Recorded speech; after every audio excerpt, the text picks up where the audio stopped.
Hey guys, in this video, I will show you how to comment anonymously on Facebook groups. All right, let's begin. First, open the Facebook app and go to the homepage. Click on your profile icon to access the menu. Scroll down and select Groups. Once inside the group, navigate to the post where you'd like to comment anonymously. Click on the comment button to open the comment section.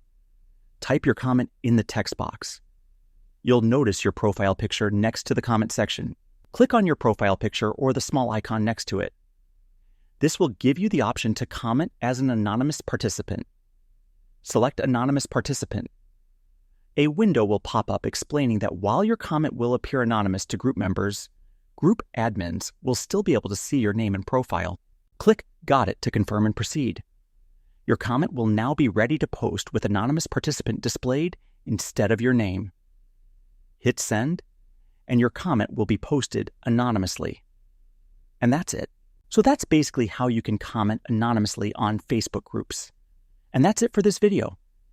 If you found this helpful, consider subscribing and giving this a big thumbs up. Thanks.